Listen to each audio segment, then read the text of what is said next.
Let's return now to the energy debate and in particular to nuclear energy. I introduced you to 17-year-old Will Shackel, founder of Nuclear for Australia, way back in January this year. He's like a sensible Australian version of Greta Thunberg, a teenager, sure, but he's informed and he's sensible and he's interested in ideas and facts rather than stunts and alarmism. Will's had quite an impact over the past few months. He's appeared at a Senate committee hearing and he's even taken on the hapless Blackout Bowen on Q&A on the ABC. And now he's off to the annual Climate Talk Fest, COP28, in Dubai next month.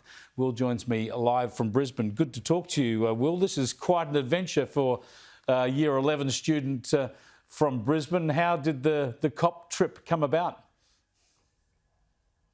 Well, I'd been planning for the COP trip for quite a while because I really strongly believe that nuclear energy must be on the table if Australia is actually serious about addressing climate change. So in the process of doing all the other things that I've been doing over the course of the year, I decided that it would be a good opportunity for me to be at COP28, and therefore I've approached a few people. I reached out to Nuclear for Climate, which is a global NGO, and they kindly offered me a pass to be at COP to give me that platform to advocate for nuclear energy whilst they're in Dubai. So that gets you into the room and you'll expect to be able to address the attendees there at some stage?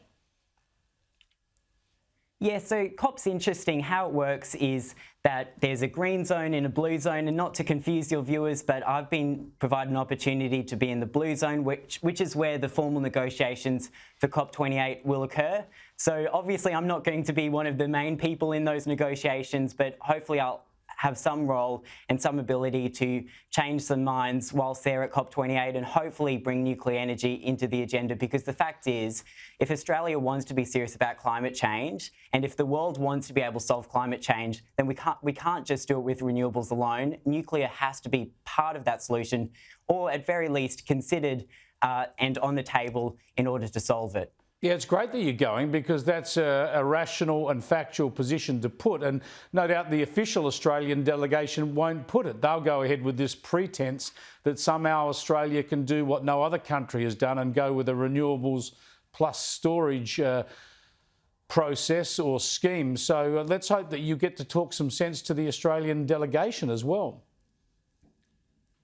Look, I think Australia's position on climate change is simply embarrassing, because if it doesn't include nuclear energy, the cleanest form of power generation possibly available to us, what is the point? No nation has been able to successfully transition without either large amounts of nuclear or hydro. So we shouldn't have to be the guinea pigs in this one big, massive experiment, because the fact is, if we are not able to transition our grid and transition our nation effectively to reach net zero and address climate change, the consequences of that failing are going to impact my generation disastrously. So whilst at COP, I'm going to be making the case, and I've started a petition for this as well, which we might be able to discuss later, but I'll be calling on the Australian delegation at COP28 to support nuclear energy.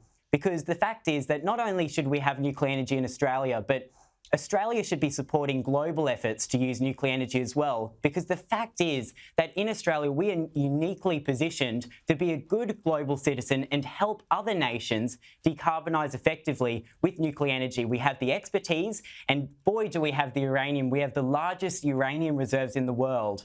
So if we were serious about acting on climate change, surely at very least, even if nuclear energy doesn't work here in Australia for economics or whatever the other reason the government may have, at least we provide resources and we provide support to the 32 other countries and the 50 countries which are interested in joining them with their nuclear energy capabilities to help them reach net zero and help them ultimately address the global issue we're experiencing with climate change. There is no doubt that there will be a lot of other countries there talking up the role of nuclear because, as you know, it's expanding in the UK, in Sweden, in France, in Asia as well. So you'll find plenty of intellectual exchanges with countries that are moving forward on this. I'm wondering, though, whether you might be planning to seek out Greta Thunberg. She's no longer a teenager, of course. She's turned 20. But she'll have some sympathy with you getting to this sort of meeting at your age. And surely, if she's got a big amplifier, a big megaphone, surely she needs to be pushing the case for nuclear as well. Well, I'm not sure if I'll have the opportunity to meet Greta at You should demand COP28. it. There's tens You of should thousands of people. You're the Aussie teenager. You must demand to meet her. I should. The interesting thing about Greta, and I really admire her for this, is that she actually supports nuclear energy, and she's publicly made her position that that we shouldn't be shutting down nuclear power plants in countries such as Europe. So she doesn't.